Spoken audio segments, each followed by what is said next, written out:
This foot is hiding a secret that is more graphic than almost any video I've shown you in the last few years. So if that's not your thing, then please don't continue watching. You're watching the Hoof GP and a very bloody and sore cow's foot. And I won't let it rush when I see you dance, and the moment comes when I fall and time goes slow. I fall into you.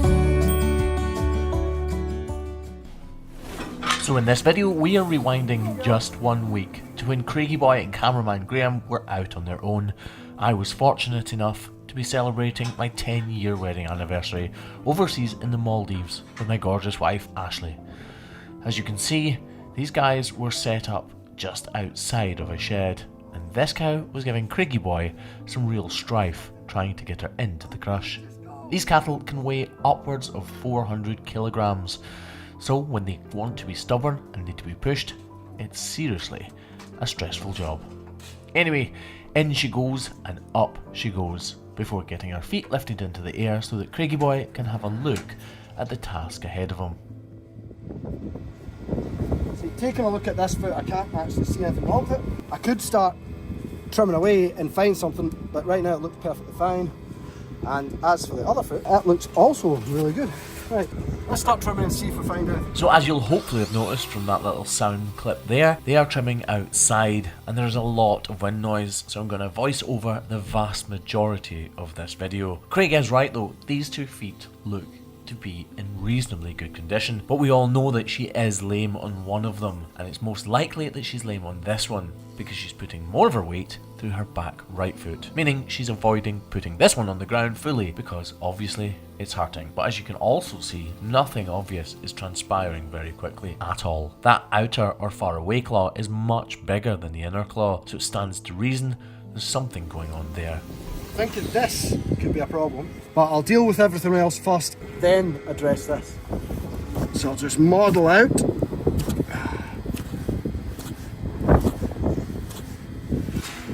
See how nice and sharp these knives are. That was me. Nice big models. Just remove that because I can't get into that little slither right there of loose horn. Just make sure that's nothing. Right, that's nothing. Just want to clear that little edge. It's not so sharp. Craig is spot on here. He's ignoring the problem, balancing the feet out first and modelling out before looking for the issue. Okay, I don't see anything here, so I will have a look here. To me, Craig is absolutely bang on. These black cracks within the white line are clearly where the problem is, and we're all just about to find out, very visually, the true extent of this issue.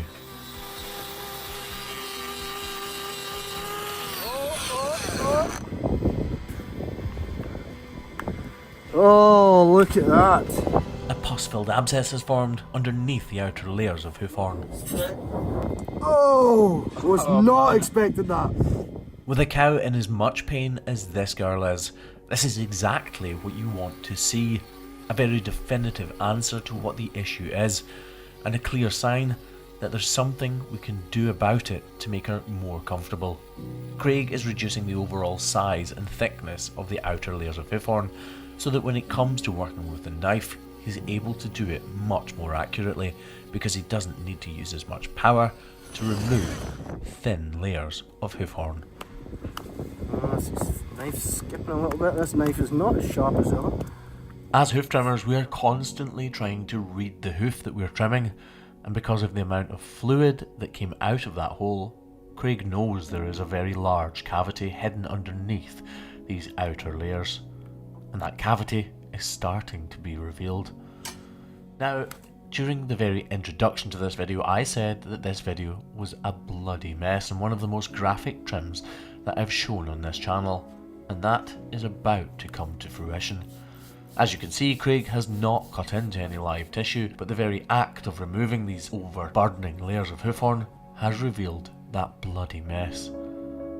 He's going to be as careful as he possibly can in flicking his knife underneath the detached hoof horn and peeling away those outer layers, but inevitably he is unveiling raw and open tissue, and with that, blood.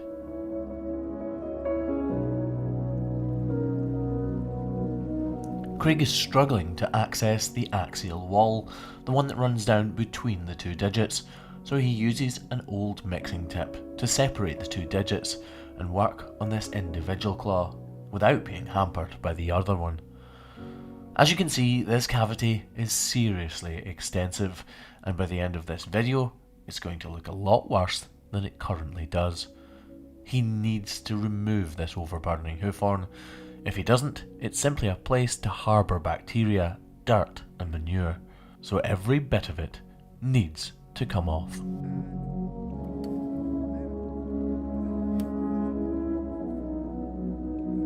What we're all seeing on our screens right now is fully exposed corium. Within the hoof capsule itself, you have the corium, which lies directly above the hoof horn that we can see on the base of a cow's hoof. That corium is now fully exposed. It looks raggedy and pitted because bacteria is attacking it in different levels within different areas of that corium. Craig is using the grinder to vastly reduce the thickness in the toe area of this foot because he's struggling to remove it with the knife alone. And as he does this, we can see that the cavity reaches all the way down to the tip of this cow's toe. He is doing a fantastic job. Yes, there is blood, but that blood is not from any part that he has cut open himself. He's even making sure that he reduces and removes every shred of detached hoof horn, like he's doing it right now. If he were to leave that, it would hamper the cow's ability to regrow hoof horn in a perfect way. The hoof horn would be compromised, and this problem would just happen all over again. Now he's going up into the axial wall area of the hoof, making sure that these cracks don't have the inclination to keep cracking and extend even further up into the foot. That is about as far as I can go with that. I'm going to bandage it up, block on here, and that'll about do it. And hopefully we'll see it again next time, and hopefully we'll see a dramatic improvement. I'm positive we will have, because it can't be any worse. But yeah, so let's get us bandaged up. I personally, for one, can't wait to see the revisit on this cow. Mark, the guy who works at this farm, is fantastic at representing tough cases like this for us. It's also a fantastic learning curve for people like Craig. It incites confidence if you've done a good job, and you can learn from your mistakes if you haven't perhaps done a perfectly executed trim.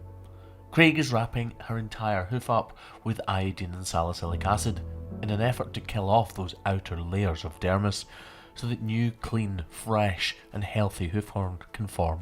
This is an exciting part for Craig because he gets to see whether or not the cow can put any weight through that foot now.